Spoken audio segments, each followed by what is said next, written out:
जब मैंने इस काम की शुरुआत करी तो कभी मैंने ये सोचा नहीं कि मैं इस काम को करने के वक्त मैं हारूंगा जीतूंगा। बस एक जोश था, एक जज्बा था, इसलिए हार जीत से परे केवल लड़ना था, काम करना था। एक यही कोशिश रही मेरी और मुझे लगता है कि मैं धीरे धीरे सफल हो रहा हूँ उस कोशिश में। मेरा नाम सौमित्र त्रिपाठी है। मैं पिछले 15 सालों से शहीदों के लिए काम कर रहा हूँ। मेरी मुलाकात लखनऊ में कैप्टन मनोज कुमार पांडे जी से हुई, चारबाग रेलवे स्टेशन में। वो एक साधारण मुलाकात थी, मुझे ये भी नहीं पता था मैं किससे मिल रहा हूँ। मैंने उनसे बोला कि अंकल आप फ़ौज में हो, मैं भी फ़ौज में जाना चाहता हूँ। तो उनकी बात में संदेश ये था, उन्होंने पलट के मुझसे ये बोला कि फ़ौज में जाना तो ठीक है, अभी तुम छोटे हो, लेकिन इस बात को भी समझो जो हमारे शहीद होने के बाद या हमारे अधिकारियों के शहीद होने के बाद, हमारे जवानों के शहीद होने के बाद उनके परिवार का क्या हाल होता है, उनके परिवार का कैसे देखरेख होती है, समाज क्या बर्ताव करता है उनके परिवार के साथ। जब मैंने उनकी पूरी बात सुनी तो 11 साल की उम्र में एक बच्चे को ये बातें नहीं समझ में आती।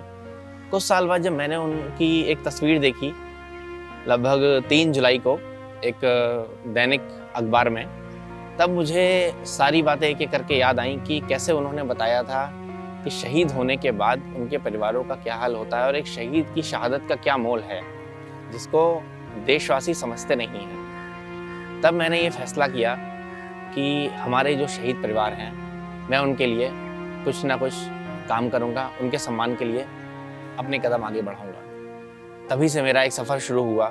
2004 में मैंने एक दैनिक अखबार में एक खबर पढ़ी कि कारगिल के शहीदों को भूल गई राजधानी। जब मैंने वो खबर पढ़ी तो मुझे ये पता चला तब पहली बार कि 26 जुलाई को कारगिल विजय दिवस होता है। जब इस बात को और समझा तो ये पता चला कि 15 अगस्त और 26 जनवरी को हर व्यक्ति आज़ादी मनाता है, शहीदों को सम्मान देता है। तब जब इस बात को और गहराई से समझा तब ये समझ में आया कि साधारण लोगों को उस समय ये पता ही नहीं है कि 26 जुलाई कारगिल विजय दिवस होता है और उनको उसमें उन शहीदों का सम्मान करना चाहिए। उसके बाद फिर मैंने बोला कि नहीं, मैं इसे आगे इसको हमेशा कंटिन्यू रखूँगा, हमेशा इसको जारी रखूँगा और 26 जुलाई को मैं कोई ना कोई एक कार्यक्रम करूँगा या उन परिवारों के सम्मान के लिए कोई ना कोई कदम उठाता रहूँगा।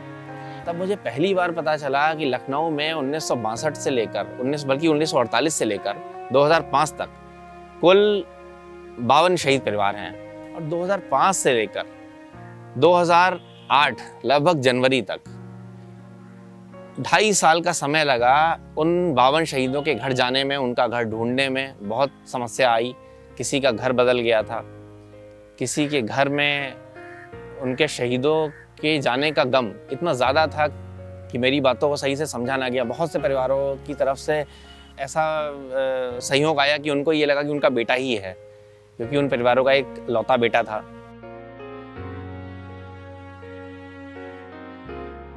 वक्त हमें कितना भी रोके, कितना भी तोड़े, लेकिन हमारे इरादे, हमारे हौसले अगर बुलंद हों तो वो कभी हमें टूटने नहीं देते, हमें बिखरने नहीं देते।